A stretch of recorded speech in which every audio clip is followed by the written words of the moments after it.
Welcome to the International Teacher Podcast with your host, Matt the Family Guy, Kent the Cat Guy, Jacqueline from JP Mint, and Greg the Single Guy, bringing you episodes from around the world about the best kept secret in education. You got it, international teaching. Welcome to the show. All right. Welcome to another episode of the International Teacher Podcast. This is Greg the Single Guy, and with me, of course, is Kent the Cat Guy. How you doing, Kent? I'm awesome, Greg. Thanks for having me. Good. And next to us, of course, our boss, JP Mint, down in Mexico. How you doing, JP? Good morning from Mexico. Hey, and for those of us watching YouTube, Kent and I are matching again, and this is always a surprise. We don't know what we're going to wear. I don't know why you guys don't call me. My secretary must be off or something, because I don't have anything maroon anyway, right? Wow. Okay, well, at least our guest has a blue shirt on like I do, so we'll see what happens. I would like to say hello to Elliott Zelinkskas. How do you say your name, Elliott? That was pretty good, though, honestly. I mean, you got, like, the syllables in there. Zelinskis, Elliott Zelinskis, yeah. Is that Polish or something? It's like, it's some kind of, former Eastern Bloc. It's from Lithuania. You see, the difference between the Polish names and the Lithuanian names is Lithuanian names end in SKAS, whereas the Polish names end in SKY or SKI. So it'd be like Zelensky if it was Polish. I thought it was just an Iowa thing, but...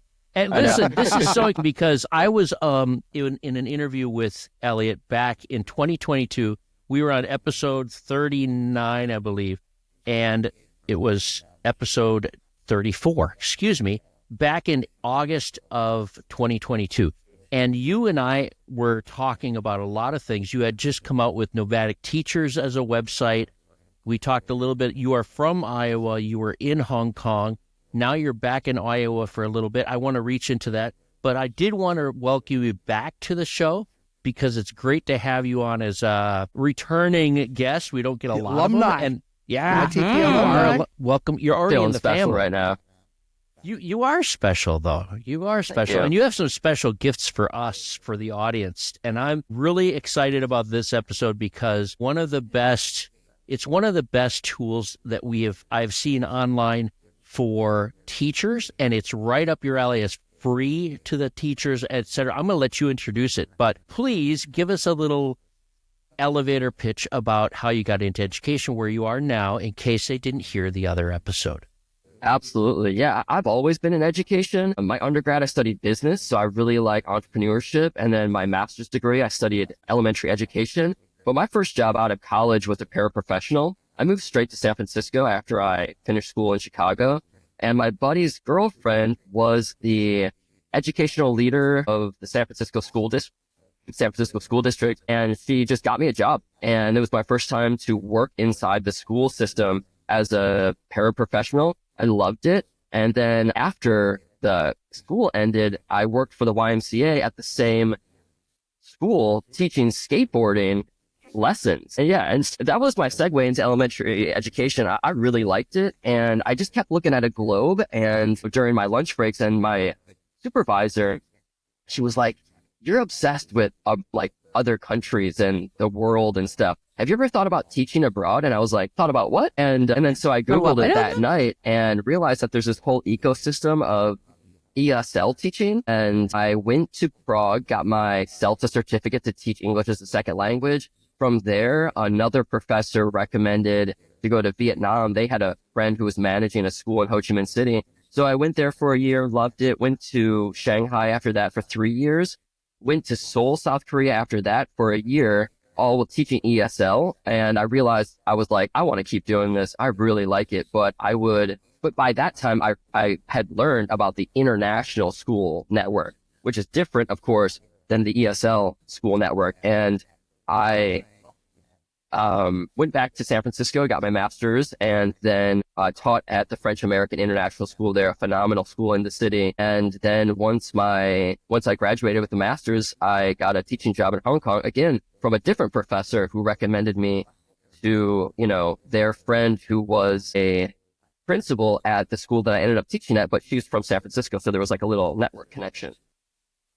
Hey, can I ask, what year were you at the French American School in San Francisco? Because I knew somebody that went there, or that was teaching there, I should say. 2020. James Powell in the director's office, sort of the... James out there, if you're out there, raise your hand, James. I'd like to now introduce our next guest, James Powell. Coming Here on he is. James. Come on down. I think by that time he had moved to North Carolina. So, okay. That's cool. Great school, though. I want to dig in a little bit. So it sounded like you were really using your network, like leaning into using your network, getting those connections out there and making them work for you. So have you ever signed up with a recruiter or gone to a job fair? Like, have you ever had to do that? Because it sounds like not. I signed up with Search Associates while I was in San Francisco, and I was paired with a great advisor. But at the end of the day, you pay your dues, couple $100 or what it was at that time. And then I didn't end up getting the job through them, but they still took the money. And I was like, they cut him off. No more database. I mean, because if you use their service, then great. But if you don't, then you don't, And what I realized is once you have access to the Search Associates database, like the inside, if you can click on each school individually and they will say approximate salary, approximate savings potential. And I was like, that's actually what I really want. That's the most valuable thing about this membership that I signed up for. Not actually the help from a recruiter, but the information that helps me navigate where I want to go. Yeah, everybody has fallen into the search trap of, well, once you're in, all your references are there and it gives you access to that amazing database. I've never seen a database like that since then. And so I think that's why a lot of us have signed up with Search year after year. I have. Right? You and I has one. GRC has one. A lot of the recruiting fairs have them. But I think what Elliott's point is that the reason he created his older website, the one that he used to have, it was called Nomadic Teachers. And we were featuring it for quite a while. And it was a dead link. And I was like, what happened to Elliott? So I reached out to him like, what happened, man? What are you doing? And what are you doing now with it, Elliott? Because you didn't like the fact that they sort of cut you off after finding a job. Tell us, tell the audience. Yeah. So with Nomadic Teachers, what happened to that is, I learned some web development skills. I bought a computer and I was just like, on a personal development, tip, I just wanted to learn more technological skills. And so I bought a computer, learned to build websites, and that Nomadic Teachers was a job board. And I realized without knowing it at the time that I had built what's called a two-sided marketplace. So you would need to find the teachers, but also you need to find the jobs that are available. And that's a lot harder than just marketing one thing to one person, because now you have two parties to market to. And as a solopreneur, that's difficult. I mean, it's overly difficult. You're playing on hard mode when you don't need to. So again, I evaluated, what do I really want? It's not necessarily what I had built. It was really just how to figure out where I want to go to teach. Okay. By the way, Elliott, I think that's the title of your next book, Playing Life in Hard Mode. I love that. Tell me about it. Oh, that is the title. Or skateboarding in Hong Kong, right? That might be another one. You must have taken your skateboard with you when you left for Prague and all those places. Did you take your skateboard? Oh, absolutely. I don't know if I told you this last time, Greg, but I grew up as a sponsored skateboarder, so that was my life. You didn't tell No, you didn't tell us that. Yeah, so I grew up, going to contests, being in magazines and videos before like the internet it was easy to be in that stuff. But yeah, I took that everywhere. That was kind of like my passport ticket, as long as I had my passport and my skateboard, and then I had like the qualifications to teach, I was set. I didn't really need too much else. Well, I remember your story that you shared with us about the cop story. It was where the cops like stopped and they were watching you do all these stunts and stuff in Hong Kong, right? I think that was you that they stopped and they were taking pictures and they didn't want to be in it and everything. It was a really fun story, right? I'm going to go back and listen to that episode. Yeah. Well, anyway, it's a great episode. And I want to know what you're doing now because you morphed, you added, and you changed. And I think you have it now because what you really want is the information so you can direct yourself to find the right place to teach at, right? Tell us. Absolutely. More. Please tell us. Tell us about your website. So, sorry, what's that? Tell us about the new website tool. Yeah. So on January 1st, I had this idea for a long time, just a raw spreadsheet that listed the countries and the names of the schools. And what I wanted to make was something for myself to help better understand where would be best for me to go. So when I was in San Francisco, I thought, okay, what's important to you, Elliott? Like, what are your values? And I wanted to have a good savings potential. And I wanted to live in a place that Mandarin was spoken because I studied Mandarin in college. And I wanted to live in a place that was warm year round because I'm an active person. I like to be outside. And specifically, I just like warm weather. And so I wanted those three things. Elliott, exactly. You live in Iowa. You know that, right? No, I know. I mean, Mandarin maybe, but the warm weather, I don't think Mandarin so. maybe? This has been an experiment. Actually, yeah, I'm leaving Iowa in 5 days. But Your next book title. I know, from one thing to another. That's Fear and what we Loathing in know. Iowa. Elliott, how is the Mandarin? Yeah, Mandarin's not bad. It's been a while, but I get a good chance to speak it pretty often. Surprisingly, it's one of those languages where 我可以说汉语. Yeah. 我可以说汉语, but I don't remember anymore. Lingo is a little rusty. Yeah, it's kind of like Spanish where you meet people all over the place that can speak it. But yeah, I've spoken it in so many different countries, and it's just been one of those like surprisingly good tools to kind of put on your belt, What I like to do is sneak up behind Chinese tourists and listen in. And I try and figure out what they're converting. Yeah, what they're talking about. And then make a comment about what they're talking about. And just completely blow their minds. Watching their face when they're like, she's been listening to our conversation. And it's usually something and about she stole food. a wallet. It's usually something about food. So I could just say, is it delicious? And they're like, oh my gosh. Oh, dim sum chicken feet. Oh, I like that. We have to draft an apology letter now. Yes, we will draft an apology letter. Can we get back to the website? I want to. The website. Oh, there's a website. Yeah, no, okay.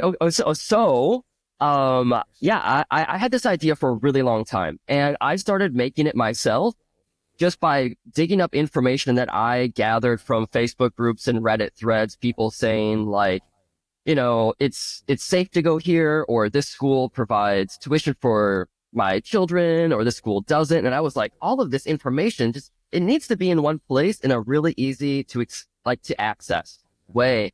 But it helped me get to Hong Kong because although my professor recommended me to the job, I was looking at Hong Kong because I also realized that they have a low tax rate. So it was it's this healthy balance of like income and lifestyle. And like, how can you navigate that in a way that makes sense where, it will give you more options in the future if you want to retire early, if you want to just, have a good nest egg for if you or a loved one says, I got into an accident, I need some help. And you're like, I've got you because I've been, playing with my money in a smart way kind of thing, but there are other countries that you go to and you go there because your heart wants to. And it's great to follow your heart, but sometimes the countries will take half of your tax, and sometimes you're going to go to a country that is beautiful and lovely and everything, but you're going to get paid 1/8 of what you could.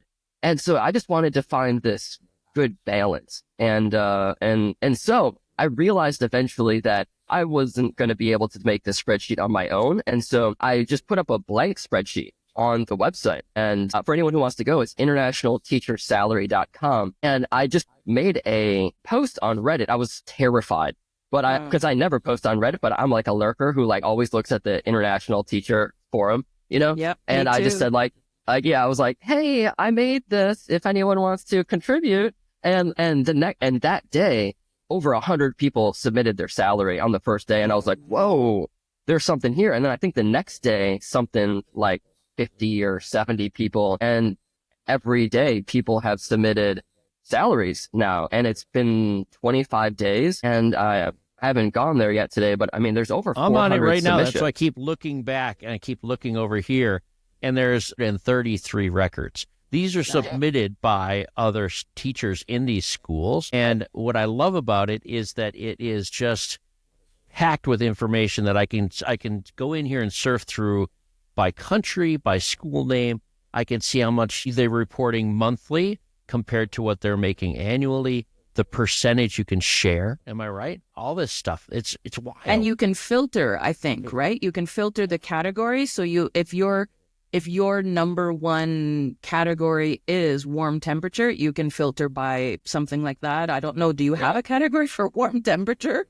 Yeah, we have a category called climate, and within that climate category, there's a selection called tropical. So you would just click the tropical weather. That's for me. Yeah, I mean, it's, if you say like, all I want to do for the next 2 years is get out of Iowa, for example, or your Midwest place, and I want to live and try a tropical region, and that's your number one, then you can start with that. And then if you look at the other categories and you go, actually, country safety is really important for me too, then, you also select country safety and just further narrows everything down. And then again, if you have children, I think a really useful category is this children tuition benefits, where I know that I have a cousin who he and his wife and 3 kids, they went abroad to Honduras for a while and they are teachers. And one of the reasons that they came back to the United States is when they had their 3rd child, their school wouldn't pay for that 3rd child, whereas some schools do it. And I was just taking a hike with him the other day, and he said that the reason they came back to the United States is because they just didn't want to pay the tuition for an international school. But if a resource like this was around while he and his wife are still teaching, they could say, our number one priority is to have free tuition for all 3 of our children. And so they can filter by that and they can go from there. It's kind of like a tool just to play with and see what looks right for you. It's a Elliott, great starting point. I chose, sorry, Greg, I feel a little remorse though. I chose hot, blazing desert for climate. And it seems like I should have gone tropical in retrospect. Yeah. Well, hey, I mean, the next location might be the tropical one and you'll enjoy it even more then. Is there a pet category for Kent? Like, That's right. Kent pet importing I don't need aid? kids tuition. I need cats airfare paid. Right. You got anything like that? Right. No, we don't have the pet one, but I'll mark it down on the to-do list. Nice. I tell you what, I have a lot of people talk about pets, and it's a very personal subject. And I think that if you do add that, I know that this database could be just massive. I mean, your spreadsheet is already massive. You said when you first started recruiting, you had put everything on there to find out a place for skateboarding and Mandarin and make some money to save from taxes. So you had all these categories massively. And now you're going to have lots of listeners and lots of people reaching out and saying, hey, I want to add this. So I'm sure that you can give them a vast list of things to add to it, but everyone's not going to fill out every one of those parts either, right? But I think the salary one is going to be important. The taxes is going to be very important. Also, maybe the year that they report it. I don't know. But I can see this growing exponentially every day. Is what I can see. Just so that our listeners can catch up, if they missed the URL, can you tell us again the name of the website so they could even go and surf it while they're watching this episode? Yeah, sure. The URL is internationalteachersalary.com. Okay. You chose a title that's so easy, just like our podcast. It's like salary.com. Exactly. Now, if you're driving, do not log into that website until you pull over. Exactly. Pull over first, and don't do it while you're underwater. Pedro, in a safe place. Talking to you in Australia. Salary.com. Yeah. Even if you're walking, we've got to pull over when we're walking and texting too. That's true. So Elliott, who are the Elliott. people that have? Oh, sorry, JP meant. No, go ahead. Oh, I was just going to say, who are some of the people that have participated in your project so far? Personal friends of yours, people who have reached out to you, family members, aunts, uncles, who's out there participating with you? Yeah, so the first 2 submissions are my own. I just, did it my own, and then I wanted to sort of test exactly modeling behavior. I wanted to test if other people would actually feel comfortable submitting their information, because everything's anonymous, so I don't know who submits it. Oh, you don't know who they are. Okay, I got you. Yeah, that was my question. I did reach out first to test this little idea with my past colleagues, and each person that I reached out to, they submitted their salary. And so I was like, oh, you're going to do that? That's pretty neat. And then that's when I went to Reddit and made the post like, hey, if anyone else wants to do this, you can too. But at the time, there was only maybe 8 or so submissions. And then that on January 1st, that's when it opened to the public and went out from there. But yeah, all of the submissions are totally anonymous. There is a form, there's a box in the form where you can add your email at the very bottom, just in case you'd ever want to remove any information. I want to, I don't know, be polite, I suppose, or, if anyone wants the information removed eventually, I want to be able to do that. But I also need to confirm that you're the one that submitted it. So if someone enters their email address in the submission and later, for whatever reason, they say, hey, you know what, can you actually take that down? And they can verify their email address, then I'll happily take it down. But the majority of the submissions are left blank. And so I have no idea who they are. So the kind of questioner or sort of inquiry-based person in me was, what prevents, because you have that salary information linked with particular schools, not just countries and cities. What prevents a school from going in and inflating their salary? I don't think there is any sort of parameters, right? Because if it's anonymous, they could go in and say, yeah, we pay this. I mean, it would be easy enough for you to check or for anyone to check. But is there sort of a stopgap to prevent that? So when someone submits the information, I first need to approve of it in order for it to be published onto the website. So if something felt off, moderating, I would double check it. Actually, a number of times people have submitted the annual salary as the month salary and the month salary as the annual salary just on a human error. And I just look at that and I just change it for them. But if something, if a school said like, you're going to make $250K, I'd be like, hold on a second. So I only approve of the ones that look right to me. I love that, Elliott. I think that's fantastic because that was my first thought when I saw it, was like, what if people just start blanketing, because the ISR is a little bit like that. It's anonymous. And so everybody can put in a review and you don't know if the person's actually taught there, if the person's actually worked there. So I was really happy to hear that you've got some kind of a break system and check and as you say, if you get something that's a little suspicious, you can reach out to your network and ask questions. Absolutely. And the great part about this is what I really like about the website that I didn't, when you build something online, the day you start it, you have no idea where it's going to be 1 month from now or 1 year from now. It just continues to evolve. And what I didn't realize what I was building is that this naturally has a network kind of functionality into it, meaning the more people who submit it, the more valuable it becomes. And I say that because there's like this network effect where I am kind of building a network of information. And if JP, someone did submit a school that was already submitted, I can double check and double reference that school's salary, also the package and benefits, compensation. And I can, like I said, if something doesn't look or feel right, I can double check it against either other school submissions or even other city submissions from that same place and just have a reference. So follow-up question, I haven't been able to go through it very, very much, and it is still young. My question is, if, let's say, JP and I both work in, Zimbabwe together at the same school, and we happen to go on and at different times we don't know that each other has done it, what happens once 2 people or 3 people or 5 people? Is it reported mathematically, or do you include all of those? Each submission fills its own row. And so, if, for example, you and JP worked at the same school and JP submitted, on Sunday, she would just have her own row.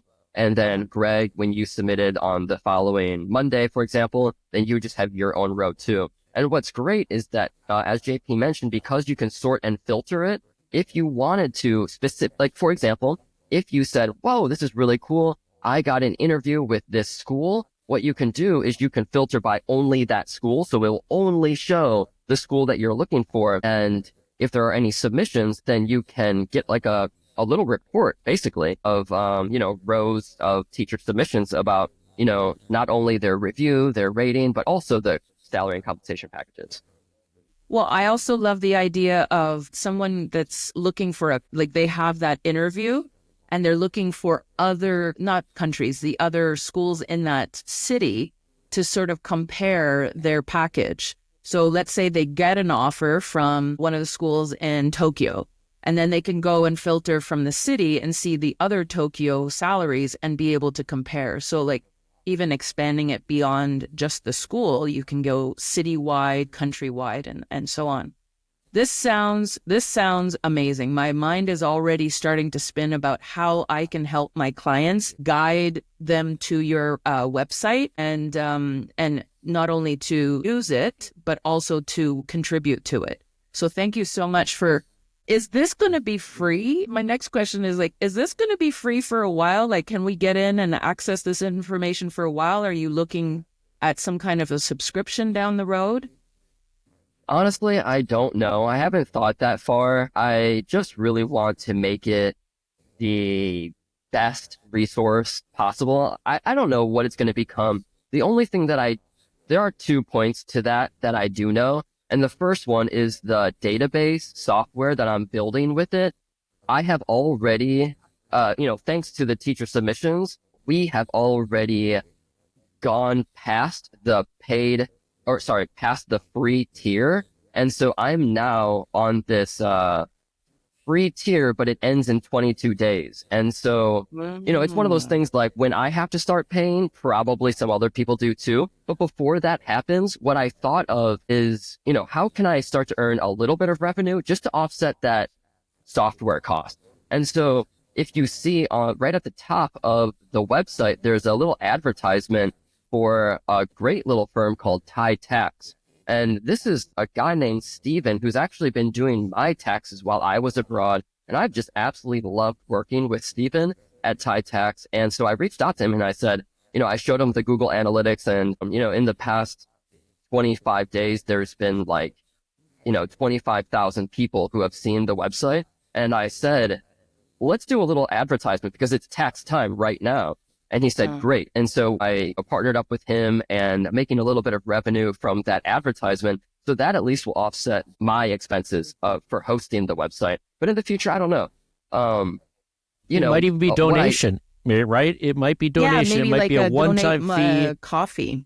Or you could just have people join and then you could cut them off as soon as they get a job, right? Yeah, we could just do that. We could go back to the traditional pay That's structure. what you'll never do. I know you'll never do that. You'll be like, if you do some kind of a payment scheme, it's going to be a one-time only, according to what we talked about last time, because that just set you off so badly.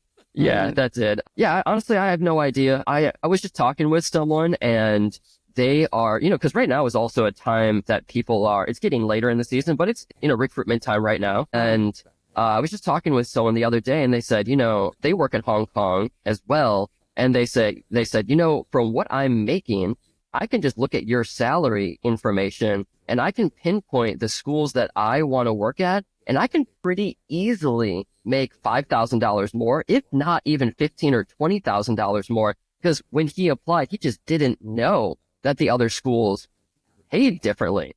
And so, all I know right now is that if you can make something that helps people make thousands of extra dollars a year, it's pretty valuable. So I don't know what I'm going to do with the payment, but it seems to me like I know I would feel crazy to not pay for something like this if I was applying for a job. That's all I know. So right now it's free. And if it's free for me, because I'm on the free tier, then it'll be free for everyone else. But I really don't know. I just want to make it valuable to others. All right, let's take a moment for a little commercial about how to get in touch with us. You can, of course, find all four of us at the itpexpat.com. That's www.itpexpat.com. Or you could also find us at email at internationalteacherpodcast@gmail.com. We look forward to hearing from you. Or if you're into Facebook, we have a new Facebook group. at www.facebook.com/groups/ITP where you can find all kinds of inside information about ITP Expat. You can also find us on Instagram at ITP Expats. That's with an S. ITP Expats is our handle. All right. And thank you, listeners. We have over 100 countries represented by our listeners. And though we're not monetized, we are here for you. And we would like to thank all of you for listening. So let's get back to the show. Tell us a little bit about your idea of interviewing with knowledge. Sure. Well, in my own personal experience, I've found that, not everyone has this type of personality, but if you do, you can just go get stuff yourself. And so in my own way of finding jobs, like I said, the first paraprofessional job, it was my friend's girlfriend. And in my first job in Saigon, Ho Chi Minh City, it was through my professor. And it just feels like a great way to find jobs is, because what I don't like doing when I've done it is you put your name on your resume and you put the resume on someone's desk and it's lost. If you think about how many teachers are out there and how competitive these positions are at these top tier international schools, it's really hard to say, hi, I'm qualified. I'm a great teacher. You really have to do something different.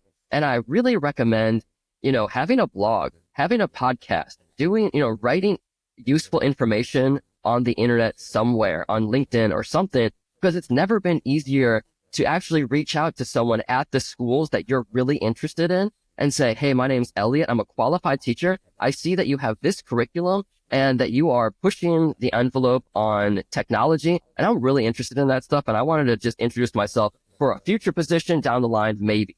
And then if you can do that, because, again, we have email, we have LinkedIn. It's incredibly easy to find people. And if you use this kind of informational interview approach where you're not trying to sell yourself, you're trying to get to know if a school is right for you, I just feel like that isn't it's a way for the teacher to bring the power into their side rather than someone saying like, okay, tell me about yourself, kind of like they're checking boxes off for them. It's like, no. As a teacher, you should be checking boxes off for you and make sure that this school, this location, and all of the aspects about going and picking up and moving your entire life to a new place is right for you. And so the first step is understanding, of course, which schools are right for you. And that's when the database comes into play. You can say, hey, I like to X and Y and Z.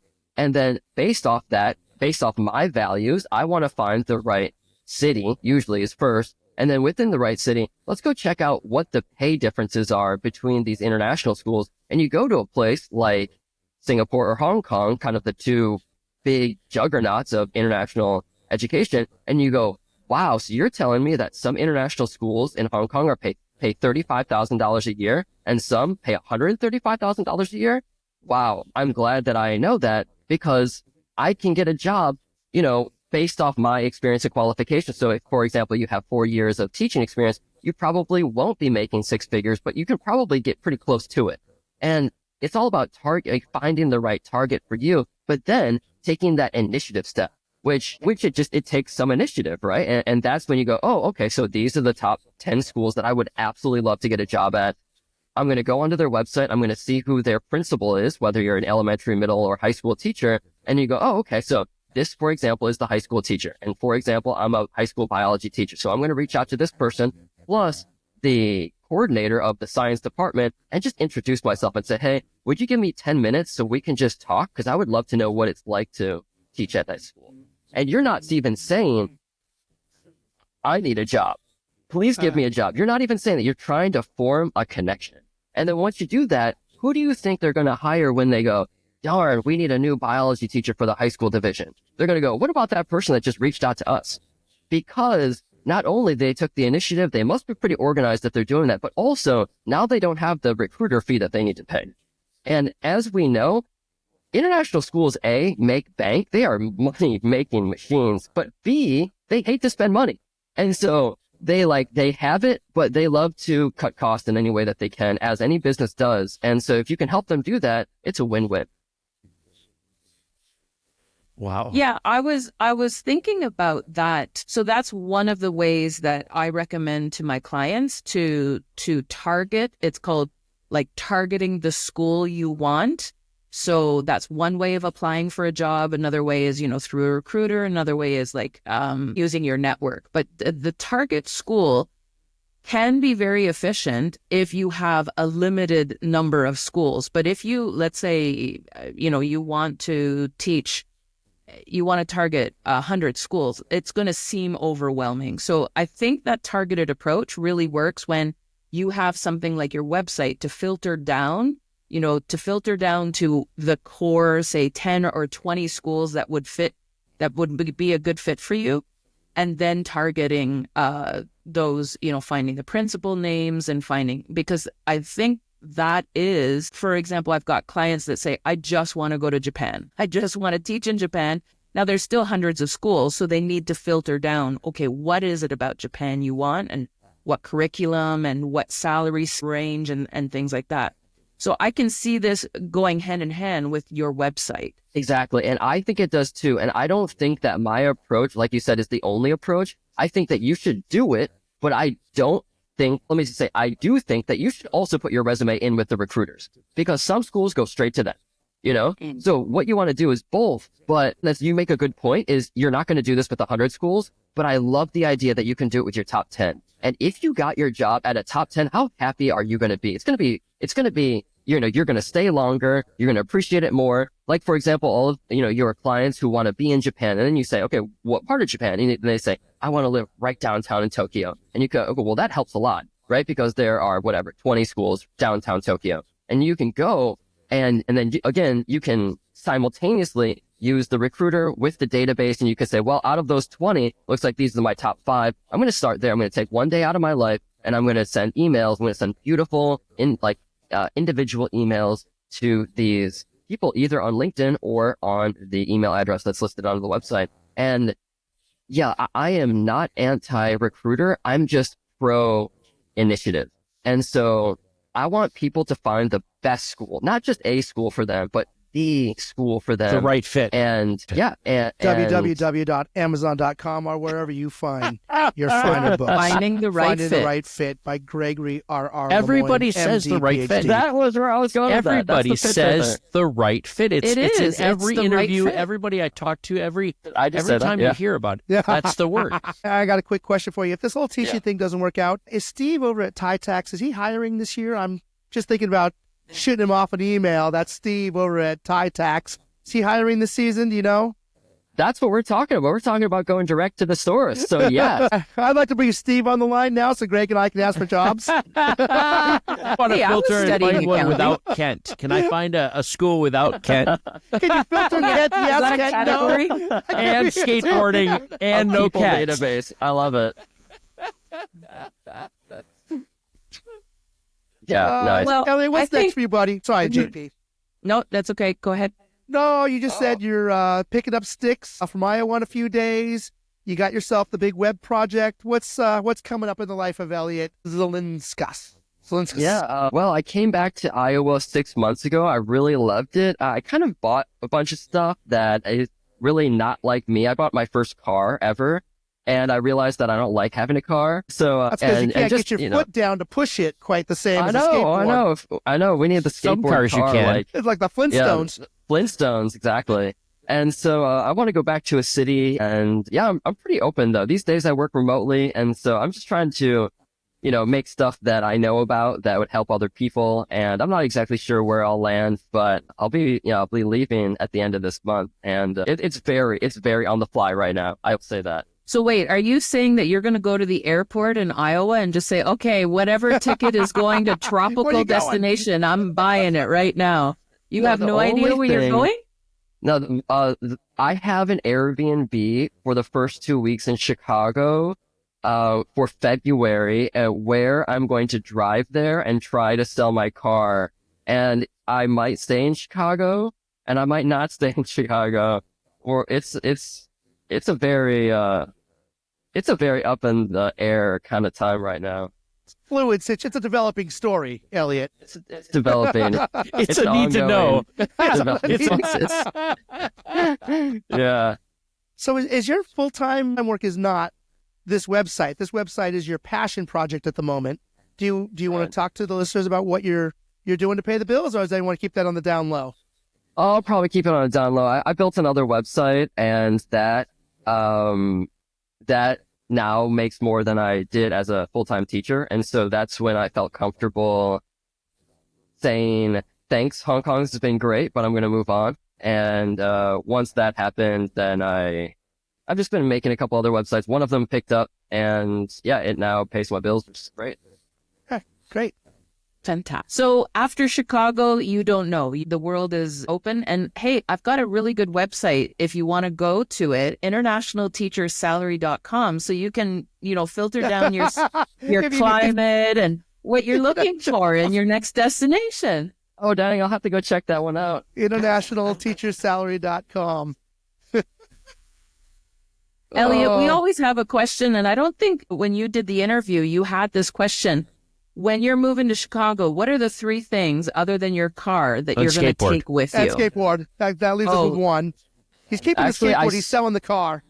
Actually, I sold my skateboard yesterday just so I can. What? I know, but just so I could be even lighter. I can get a skateboard anywhere, and it's winter in the Midwest, so I don't need it if I'm in the Midwest. If it was summertime, it'd be different.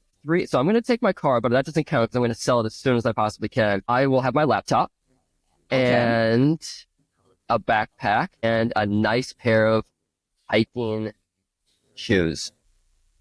Nice. Is there any hiking in Chicago? I always thought of it sort of flat. Walking out downtown, but you need... exactly. They're just great for walking. Okay, so actually, they're not hiking shoes. They are for trail running, and so they're just grippy, great tennis shoes. Wait a minute, but Elliott, they is that like when there's a happen to be bear good for around, traveling. you run down the trail? You don't just go to the trail to run, do you, unless there's an animal chasing you? Oh, I don't even run at all. They're just very comfortable shoes. They're just very light, and I've figured out that these are excellent for anyone who wants to check them out. They're Nike, I think they're just called Nike Trail Runner shoes. They're like Nike and Gore-Tex did a collaboration, and they're just fantastic for traveling. This episode brought to you by Nike Trail Runners. I think if we're talking footwear, if we're talking footwear for travel, I think Chacos are the thing for me. Chacos? I never talk about Chacos, but are like sandals. They are sandals, and they're fantastic. They can go through desert, jungle. I've been every kind of terrain with Chacos. It's amazing. Hey, yes. Is that what you I'm wear looking them every up day? right now. Now, Greg, is that the shoes you wear currently? No, I'm wearing other shoes to work because you can't wear open-toed at our school right now. They told you couldn't wear Chacos at school, otherwise you would. They're open-toed. I can't wear those, but I do like to travel with those. They're very comfortable, and they replace the sole. You would show us your feet right now, but you're not wearing pants. I'm not a foot person, that's okay? Great call. Oh, yeah. Right. Kent, and now, Elliott, now that we know the 3 things that you travel with, because it's been 2 years, I imagine your rap sheet has grown by quite a bit. So what our listeners on the ITP need to hear is, what are your most recent brushes with the law? one of them, yeah. We don't have time for all of them.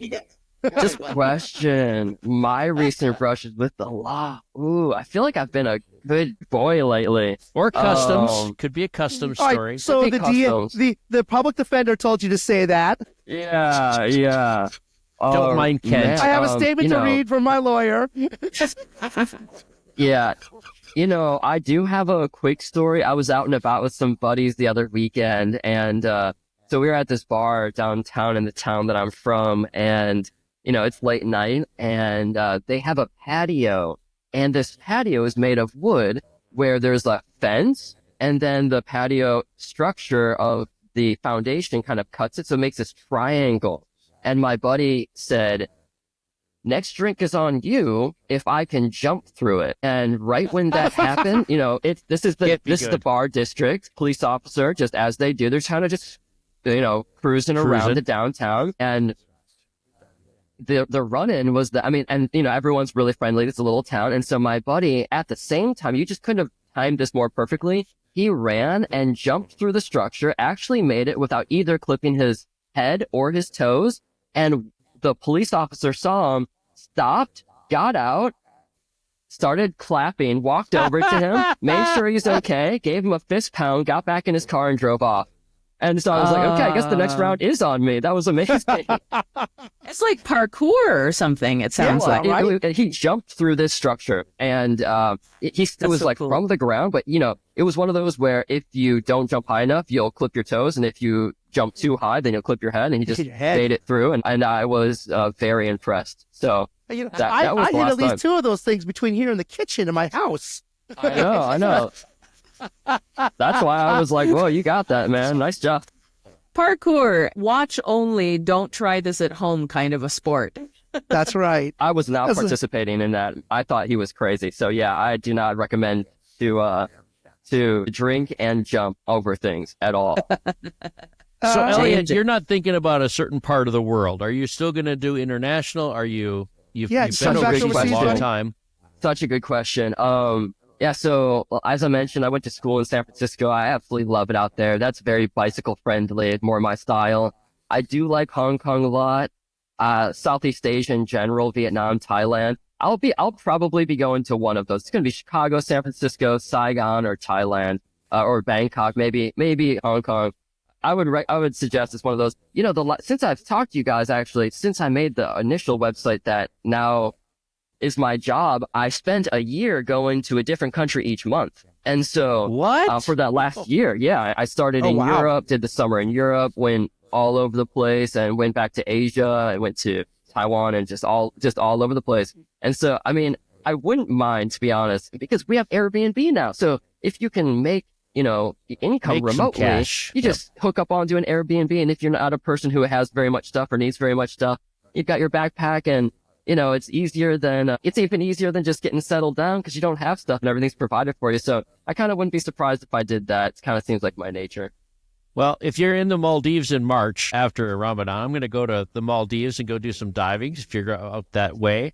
I know that Kent loves to travel a lot too. Down in Mexico is where you're going to find JP Elliott, Mint for a yes, while. if you're ever in Querétaro, please reach out, because I would be happy to meet up and have a face-to-face chat. Lovely. Absolutely. You're certainly in the family of giving back to this industry. And I have to say that, shout out loud, that of all of our guests, you are one of those guests that just says, hey, I want to help other people based on what I started with international or education. I want to immediately give back. We do the same thing with this podcast. It's not a monetary thing. We don't even cover the costs of how we do our podcast. We've never talked about that. But anybody that This wants to costs throw money something? our way, just give us money, right? Or at very least, give a call to Thai Tax. Steven, ask for Steven. Yeah. Support that business. He's Hey, a let's tax go guy around- for international. Let's go around the horn. It did sound like that we had some final words there, but let's go ahead and make it official. We'll start with the host, then we'll make our way to the guest. JP Mint, do you want to share any final thoughts? Yeah, I would like to thank Elliott for coming on the show. It's been nice to put a face to the voice that I listened to back in 2022, because I've listened to your episode with interest, and very happy to hear about this website. I'm looking forward to actually featuring it now on my website, so I'm going to be reaching out to you to get a little bit more information. So thank you so much for coming on the show and letting us know about it. Thanks, JP. It's awesome. Oh, let's go to Greg. The single guy not making enough money is his tagline tonight. Greg, what do you think? Well, I tell you what, I'm jealous more than anything. I'm jealous because Elliott's making some bank on some other things, side cash, right? So you can go travel around. And I'm jealous about that. I'm staying in one place right now, very little travel, enjoying my job, enjoying my school. But I can't wait to sort of break free. I'm getting really jealous of all of our guests that are traveling so much, and you have it made. Now, if you've reached that point where you've gone to international, you've done that, now you're traveling based on some other income, and you can go around to country. I can't wait to hear more, and I do want to invite you back to our show. We need a third time guest, right? Third time guest. Appreciate that, Greg. It's awesome. I love talking with you. For all the listeners, Greg and I have this sort of every 5 to 6 month random email sent, and it's been really cool over the past few years. So appreciate that, Greg. And just a quick note on that. I mean, yeah. So I was like an anti-tech tech guy. When I was going to my graduate studies, I didn't even own a phone. So I didn't have a computer, let alone even a phone. I was like, I don't even want this stuff. And so whenever I had to write a report for school, I just went to this place that everyone forgets about. It's called the computer lab. And I just went to that because I was like, all I have to do is write papers. I don't need a computer. Those things are very powerful. And then I bought one and I said, you know what? I'm going to learn some stuff on this. And it took me 5 months to replace my salary. So just a quick shout, like, if I can do it, anyone else can who is interested in this. If anyone is interested in, because I believe we're so valuable as people. We have all these skills, experiences, knowledge, network, interest, taste. And you can just take one of those things and make a website about it and just help other people achieve a certain thing, whatever that is. And if anyone wants to talk to me or ask me questions about it, I would absolutely love to help educators, not even leave the classroom, just start to make some extra side hustle. Again, it's not even about the money. I can't tell you how fulfilling working for myself has become. And so if that sounds like a hit to anyone else, I am happy to start a conversation with anyone. Yeah, feel free to reach out to Greg here on the podcast, or I'm sure Ken or JP. They'll give you my email address, and, educator to educator, first. Happy to do it. We'll vet them. If you're looking for satisfaction in life, reach out to Thai Tax. Ask for Steven. Tell him Elliott sent you. Elliott, you're on. Elliott, Greg Thanks, always Ken. tells me I should make some closing remarks, so here is my closing remark. You're a brave guy. You talk to Greg once every 5 or 6 months. Oh. He lives literally 50 yards from me, and I talk to him once a year. Okay, so good for you. Kudos. Good on you, Elliott. At gunpoint. Hey, you have been listening to the ITP. I would like to thank our very special guest, Elliott Zelinskas. You can find more about him at www.internationalteachersalary.com. Did I get that right, Elliott? That's right. Thanks so much for having me. I really appreciate Check it. out you're a great guy, Elliott. Check out his website. Big deal. I'd also like to thank my co-host, JP Mint. You can find her at jpmintconsulting.com. Thank you, JP. Thank you so much. And finally, I'd like to thank Greg, the single guy. You can find his book, International Teaching, The Best Kept Secret in Education, at www.amazon.com or wherever you buy your finer books. I am Cat the Cat Guy, and you can find me Bill. as always in room 303. Until next time, Bill, you're a thanks so great much. guy. Yeah. All right. Okay, this time, Elliott, we're going to hit record. We're going to give a great episode tonight. Here we go. Let's get this thing rolling.